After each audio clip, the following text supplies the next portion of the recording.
Hai teman-teman, kembali lagi sama gue Yudhistira Putri Pamungkas. Hari ini gue muncul sebenarnya mau ngebahas tentang salah satu gangguan psikologis gitu. Awalnya nih gue mau cerita awalnya dulu ya. Ada salah satu virus yang benar-benar hampir seluruh dunia terkena virus ini, hampir ya, belum semuanya, hampir. Oke? Iya, virus COVID-19. Kalian tahu kan COVID itu berasal dari negara mana? Pasti tahu dong. Ya, betul. COVID ini berasal dari Cina. Awalnya berasal dari Cina, lama-kelamaan virus ini menyebar, akhirnya sampai ke Indonesia. Dan di Indonesia sudah hampir 6 bulan lamanya COVID ini menerjang atau menyebar. Oke? Selama 6 bulan ini kita sudah dianjurkan oleh pemerintah untuk berdiam diri di rumah. Progres pemerintah pun harus berdiam diri di rumah. Seberapa gentingnya itu kita harus berdiam diri di rumah. Dari belajar di rumah, dari mulai kerja di rumah, dari mulai beribadah pun di rumah, oke? Kalian merasa gak sih semua kegiatan yang berada di rumah itu benar-benar kurang efektif? Ya nggak, ngerasain gak sih? Kalau gue pribadi sih gue ngerasain hal itu sekali. Contohnya nih ya, gue nyontohin doang nih.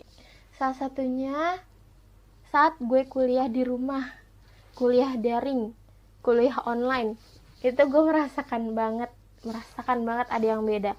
Kalau biasanya dosen menerangkan di depan mata gue, di depan kita face to face gitu sama dosen ya kan, sama teman-teman kita pun face to face, tiba-tiba sekarang harus kuliah online, sharing pun online. Itu bener-bener yang buat gue kayak aduh, sempet mikir kayak aduh, gue kayak gak efektif banget gitu. Kenapa gue bilang gak efektif? Ya karena gue itu tipikal orang yang malas membaca gitu loh. Gue lebih suka mendengarkan dosen menjelaskan dibandingkan gue harus baca per kalimat. Itu sulit banget dipahami daripada gue mendengarkan dosen berbicara gitu loh. Selain gue yang ngerasain, ada beberapa temen-temen gue yang ngerasain akan hal itu. Contohnya ya, keluarga temen gue itu awalnya biasa-biasa aja, maksudnya kayak menerima lah kalau gue harus di rumah, terus harus stay di rumah. Pokoknya itu diterima sama dia awal-awalnya. Terus semakin lama dia kurang menerima karena salah satu orang tuanya di PHK dari perusahaan tempat dia kerja yang disebabkan oleh COVID ini. Oke, gue bakal ngejelasin nih beberapa cerita temen gue ini. Awalnya satu orang tuanya masih bekerja, dia hidup biasa-biasa aja, hidupnya bahagia, maksudnya hidup tanpa kekurangan gitu kan. Nah sekarang setelah di PHK salah satu orang tuanya, dia semakin berdiam di rumah, semakin tidak bersemangat gitu loh menghadapi ujian wabah ini. Dia pun sempat cerita sama gue sebab akibat salah satu orang tuanya di PHK itu sikapnya temen gue ini berubah, kayak diem-dieman aja sama kedua orang tuanya, diem-dieman aja sama keluarganya, diam diri di dalam kamar, sampai pun dia nangis sendiri gitu di dalam kamar. Itu salah satu dari beberapa temen gue yang cerita ya. Ada salah satu temen gue juga yang menceritakan penyebab dia diam di rumah tuh apa aja. Contohnya kayak semakin lama pola pikirnya tuh semakin berubah drastis. Terus pikirannya berantakan sekali, nggak ada pemikiran yang mau dia lakukan tuh apa aja tuh dia nggak ada.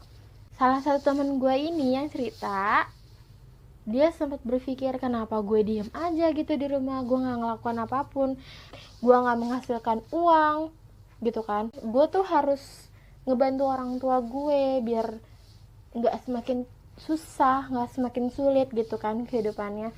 Akhirnya dia berencana, atau salah satu teman gue ini berencana berbagi atau sharing kepada kedua orang tuanya, mengatakan kalau kita tuh nggak bisa gini aja, kita tuh nggak bisa gini terus, kita tuh harus berusaha apa aja kita lakukan, yang penting bisa dijual barangnya. Nah terus akhirnya salah satu orang tuanya itu mengiyakan. Akhirnya dia membuka usaha dong, dia mencari-cari usaha yang tepat dan yang bisa dia lakukan tapi menghasilkan uang, nggak membuang-buangkan uang gitu loh. Gue salut sih sama dia, gue salut banget sama dia karena pola pikirnya dia berubah drastis karena efek kebosanan itu gitu loh. Nah ada beberapa temen gue lagi nih yang cerita kalau pikirannya berantakan gitu, aktivitasnya berantakan, senengnya rebahan terus ya kan.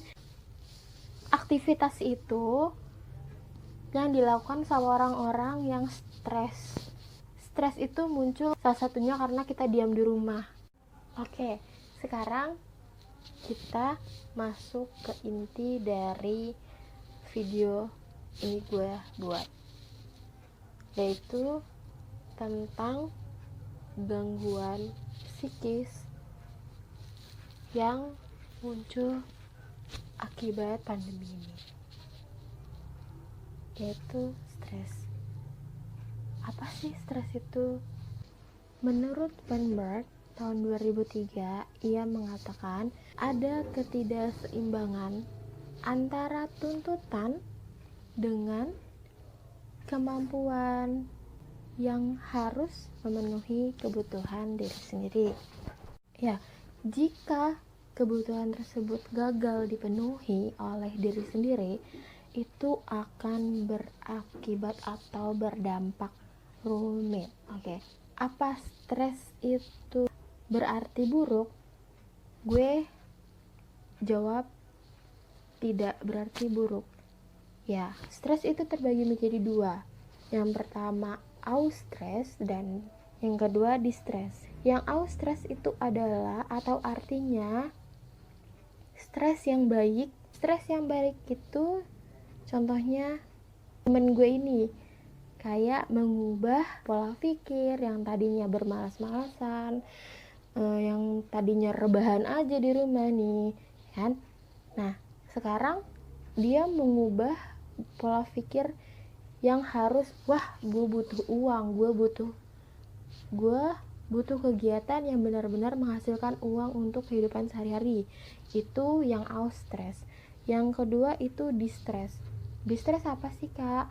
Distress itu stres yang buruk. Contohnya temen gue ini yang kerjaannya rebahan mulu, terus kerjaannya makan, kerjaan nonton TV gitu kan, kerjaannya main HP, itu namanya distress. Itu sebenarnya tidak baik bagi penderita.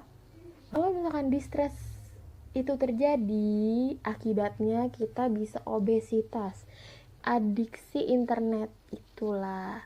Makanya kenapa disebut nggak baik, kita bisa dipengaruhi oleh internet itu sendiri. Bukan internet yang mempengaruhi kita, tapi kita yang dipengaruhi oleh internet gitu sebenarnya. Ada beberapa penyebab stres itu muncul. Salah satunya katastrofi, yang artinya kejadian yang tiba-tiba berubah.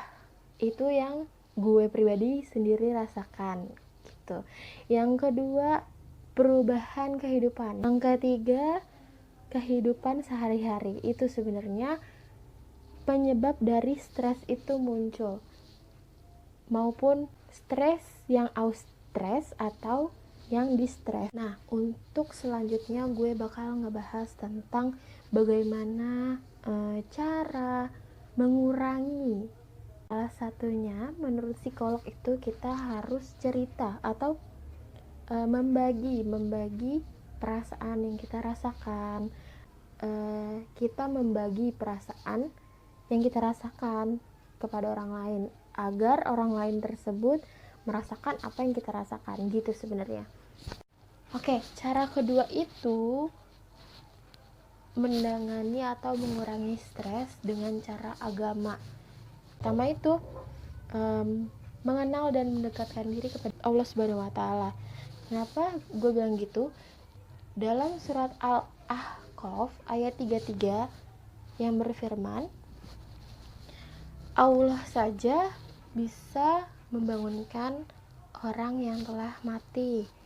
Otomatis kita harus meminta permohonan, meminta tolong kepada Allah Subhanahu wa taala. Jika terus-menerus tubuh kita, fisik kita, terus disehatkan rohani kita, itu Allah akan menjabahnya. Cara kedua itu ada gunakan akal pikiran untuk memecahkan masalah. Cara ini ada di surat Az-Zumar ayat 19. Allah berfirman bahwa kita diperintahkan untuk menggunakan akal pikiran kita dibandingkan dengan hawa nafsu. Kenapa sih gue bilang gitu? Yang pertama nih, kalau misalkan hawa nafsunya yang lebih tinggi nih, otomatis gue mikirnya kayak gue harus keluar nih, gue harus have fun di luar, gue males di rumah gitu. Itu intinya ya, kalau hawa nafsu yang berbicara. Kalau misalkan akal pikiran sehat kita yang berbicara, kita bakal diam di rumah, bakal stay home, karena kita itu melihat di luar sana itu peluang terbesarnya jika kita keluar ya bakal terinfeksi virus tersebut gitu loh. Oke, terima kasih teman-teman sudah mendengarkan penjelasan dari gue. Sekian, terima kasih. Kurang lebihnya mohon maaf. Assalamualaikum. Nah.